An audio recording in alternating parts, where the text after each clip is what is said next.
The mainstream news cycle has been enamored with war reporting since wars have been fought. At the present, the wars which we are currently forced to hear about are those in Ukraine and Israel. It is not as though there are no other wars being fought in the world, it's just these are the two that matter to the US.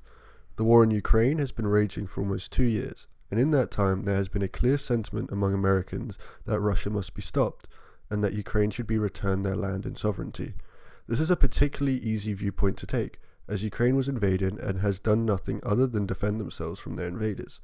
However, almost this exact same set of circumstances happened in Israel, and the world has chosen the other side. Without thinking about the groups involved, just the circumstances alone, no person would believe that it is alright for a group to be systematically removed from their homes and then have the small piece of land they did call home wiped off the map. Israel, in the last 2 months, has shown itself to be a scarier monster than Russia, without a doubt, and yet the US remains steadfast in its support for what can only be defined as a genocide. Even though the support given shows massive hypocrisy in the messaging of the US government, there may still be a way to justify, through philosophical arguments, supporting Ukraine in one war and Israel in another, given the many parallels of the situations. There are generally 3 accepted ethical views on war. The first is that of realists. The realists believe that there is no space for morality at all once a war begins. Realists believe in the all-out nature of warfare and that ethics shouldn't be applied to the battlefield. The second group, pacifists, believe that no moral theory could excuse the horrors of war, and that there is no situation in which taking up arms is anything other than unethical and immoral. The third group, which is the focus of the video, are the just war theorists. Just war, meaning war that has a code of ethics, is a complex theory with a complex history, both as a sociological idea and as a philosophical idea. To briefly touch on the sociological aspect, it has been tradition from as early as history was recorded that similar groups with similar cultures who ended up in conflict with each other would end up with a set of rules and customs for warfare. This can be seen in Europe in the Middle Ages, where elites were often to be left alone to die rather than imprisoned and enslaved, and in old military tactics of charging at each other in long lines. In creating these rules, these two similar cultures can fight without fear of underhanded or excessively brutal fighting. This means that once the conflict has been concluded, neither side will feel too hard done by or like they need to get revenge. The sociological issue comes when 2 wildly different cultures end up in a conflict. For example, the US fighting the Japanese Imperial Army in the Pacific during World War II. When 2 cultures with major differences fight, like the US and Japan, there is no tradition of honor for the enemy and there is no desire to humanize them. This leads to major ethics violations, such as the war crimes committed by Japan and the US in the Pacific Theater. The main reason just war is a sociological phenomenon amongst similar cultures is because of proximity. There is plenty of possibility for more conflict, or for exchange of people and ideas. As such, the culturally similar enemy is seen as a real human, and they deserve the respect of a human whether or not there is a war. The same is not true for vastly different cultures. The war becomes us versus them, and since little is known about them, propaganda fills in the gaps. The United States government worked to systematically dehumanize Japanese people, to the point that most of the country were alright with Japanese American citizens being shipped to internment camps. This dehumanization is what leads to a loss of morality when fighting a war, leading to a much more brutal and deadly situation. Philosophically, just war theory is made up of 2 major arguments: jus ad bellum and jus in bello. Jus ad bellum is the basic argument for when starting a war is morally justifiable. The argument states in order for a war to be morally justifiable, it must have just cause, be a last resort, be declared by the proper authority, possess the right intention, have a reasonable chance of success, and the ends must be proportional to the means. On a surface level, this argument makes sense and seems fairly basic. However, the issue applying the argument is how each part is defined, so I'll go through each point and try to give a clear definition of each. The first point, which seems the most straightforward, could be up for a surprising amount of interpretation. Having a just cause is defined as retaliating against an act of aggression with an act of defense. This then begs the question, what is an act of aggression, and how far can an act of defense go? An act of aggression may be seen as an invasion or an economic barrier imposed by another, or it could be insulting a nation depending on interpretation. Many just war theorists take their own view on what an act of aggression is defined as, but for the sake of the video, we will define it as an action which results in the physical harm of a nation's citizens by foreign power while in the nation of their citizenship. This leaves the door open for acts of defense against genuine threats which have caused real harm in the home nation. However, it does not allow for non-physical justification for war, so that petty bickering or general meddling in affairs is not justification for widespread violence. This definition also fails to include preemptive acts of defense against attacks, which is the common justification for America's continued foray into the Middle East, long after the supposed threat was gone. The next issue then becomes what is defined as an act of defense. Again, there is a wide range of possible definitions which could apply to an act of defense, but in this case we will use the definition: an act of defense is an act made in response to an act of aggression with the intention of restoring the material conditions of the nation to their pre-attack status. There is still a massive range of possible actions which could be taken that fit this definition, but the intention of the definition is to prevent a nation from starting a war over a political assassination or other such acts of aggression which do not affect the material conditions of the citizens. An act of defense should be made only if there is a genuine breakdown in conditions for citizens. In terms of how far the actions can go, the argument limits them to only recovering what the nation was prior to conditions worsening. The second point of the argument, be a last resort, is the most easily defined of these points. The only time an act of defense should be undertaken is when every other possibility for peace is exhausted and the aggressor still will not relent. The third piece of the argument is that the war must be declared by the proper authority. This entire point could be a philosophical paper on its own, so I'll try and keep it brief and hit the major points. It is quite clear that this point falls in line with the idea that governments are the only entity that can announce a war given its sovereignty. However, the problem with this cut and dry of a definition is that there is a nuance in sovereignty, and certain governments which are not legitimate are sometimes seen as sovereign. There are also governments which are never recognized and have no sovereignty, yet they probably should have the moral justification to call for war. For this argument, the definition of proper authority will be an organized group which has public interests in restoring the material conditions prior to an act of aggression. The aim of this definition is to include liberation and resistance forces, while not including oppressive regimes and other extremist groups which are not aligned with public interest. However, this is not a framework to base national sovereignty on. This is simply a basis for defining which institutions and individuals have the ability to call for war and still be justified. The fourth point, on having the right intention, is again vague and needs to be defined properly in order for it to be applied to real life. I will define having the right intention as acting in a way which will recreate or give opportunity to recreate the material conditions of the nation come the end of the war. This definition serves to accentuate the previous definitions, which are intent on restoring conditions for civilians. The fifth point, having a reasonable chance of success, is not a difficult one to interpret. This is less of a philosophical point, but it serves to strengthen the role of traditional ethics when considering the ethics of war. The aim of traditional ethics is to create a framework through which right and wrong actions can be determined. At some point, the decision to send people to their death must be justified by a larger ethical goal, and if that goal has a small chance of success, there is no justifying the deaths. The final piece of the just war theory is the ends being proportional to the means. This is, in essence, the idea that a just war should be fought until what was lost is reclaimed. Any sort of action which goes beyond recovery lends itself to being revenge, and is no longer justifiable as revenge is not a just cause. This piece of the argument also means that the combatants should be conscious of the actions being taken, such as the amount of destruction and the treatment of civilians. This specific point is expanded upon when discussing jus in bello. Jus in bello is the part of just war theory which addresses actions taken during the course of war. There are two major parts, which are discrimination and proportionality. Discrimination is the selection of targets for military operations. Under just war theory, only enemy combatants should be targeted. Any civilian loss is cause enough for the war to no longer be just. This argument is a fairly simple way to detect war crimes, as this is the basis for war crime law. Proportionality is a more nuanced argument. It seeks to reduce suffering caused by the war to the greatest extent.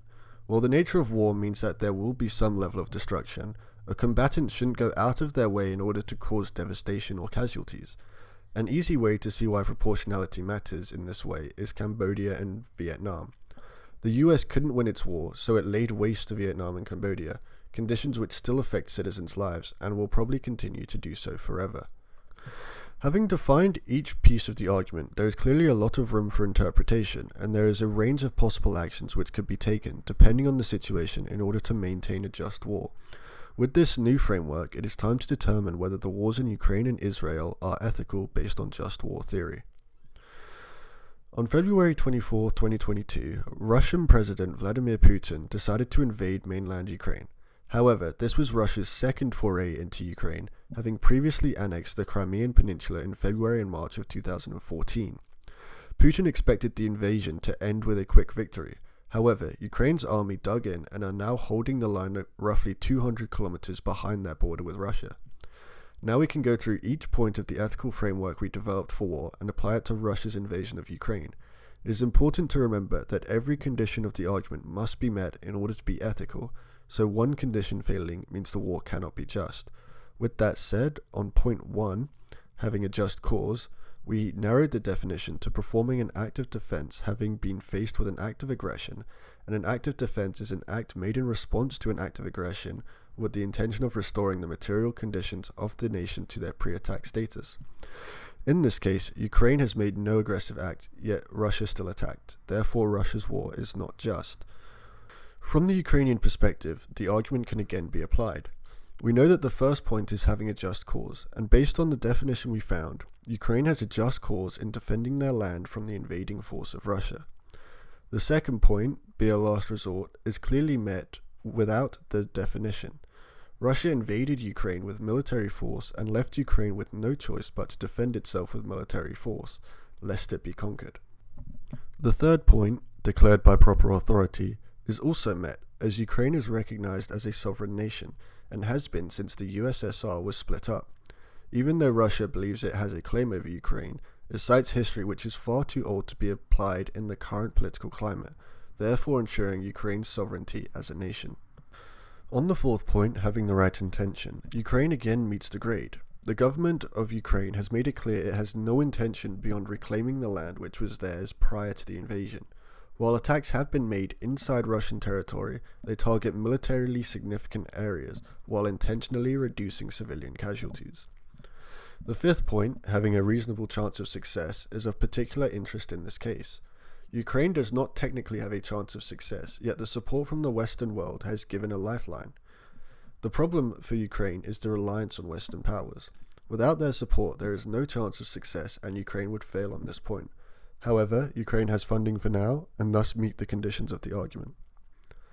The final point, ends proportional to the means, is difficult to quantify in a war. At this point, Ukraine has not been overly barbaric and have not been reported to commit war crimes. This cannot be said of the Russians. As such, any action by Ukraine which is not a war crime can be seen as a means to an end with a little contest. Based on the points raised in the first half of the argument, Ukraine was justified in declaring war against Russia. Even during the war, based on point 6, Ukraine has been both discriminatory and proportional.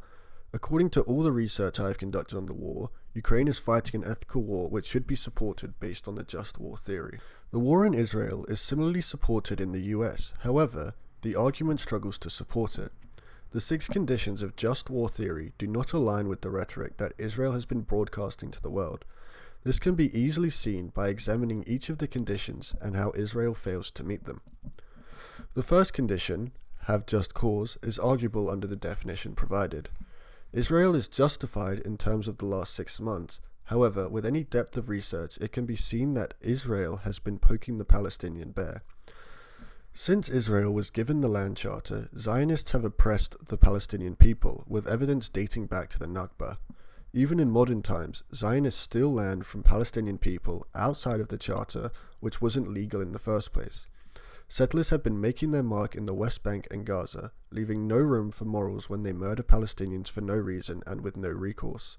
Due to this extended history of oppressing the Palestinian people, there is no other way to describe the attack by Hamas as anything other than a hope for freedom, and as such, they have just cause. The second condition, be a last resort, is possibly the most easy for Israel to justify. Israel was attacked inside its borders with 1,200 civilians being killed, and as such have reason to repel the attackers. This is the strongest of Israel's points when advocating for war, as little can be said to defend the murder of 1,200 innocents. Israel again gains traction with the proper authority argument, yet the legitimacy of Israel's sovereignty can be questioned. Since 1897, Zionists have been arguing for the creation of a Jewish state, near or on Jerusalem. Israel received its land charter in 1948, 3 years after the Second World War. What I'm about to say is purely anti-Zionist, a distinction which is incredibly important and often conflated with anti-Semitism. To be anti-Semitic is to show hostility or discrimination against Jewish people for being Jewish. To be anti-Zionist is to be against the creation of a religious ethno-state of Jewish people. The reason Zionism is so dangerous is due to its disregard of non-Jewish residents of the biblical state of Israel. Because of this disregard, the Nakba, which killed and displaced 700,000 Palestinians, was supported by the government, and now a second genocide is being allowed by Western powers. Israel is also recognized as an apartheid state by Human Rights Watch, giving further credence to the fact of an oppressive regime. While Israel may have the recognized sovereignty to declare war, it does not necessarily deserve that sovereignty, and as such this condition is up for debate.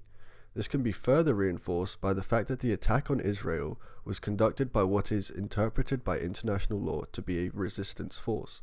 While I do not advocate for the murder of innocent civilians, I cannot fault people for attempting to fight for their freedom. The fourth point, having the right intention, is not up for debate at this point. Israeli government officials have made it absolutely clear that the intention of their war is to wipe Gaza off the map and remove the Palestinian population from the land. This has been made clear through tweets as well as official government statements.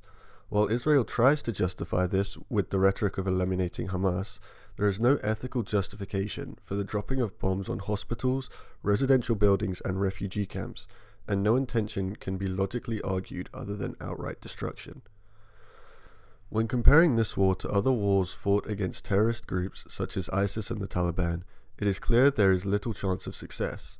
The issue with trying to eliminate a terror group is that casualties are rarely ever kept to combatants, and aid in radicalizing more civilians into joining terror groups as a form of resistance.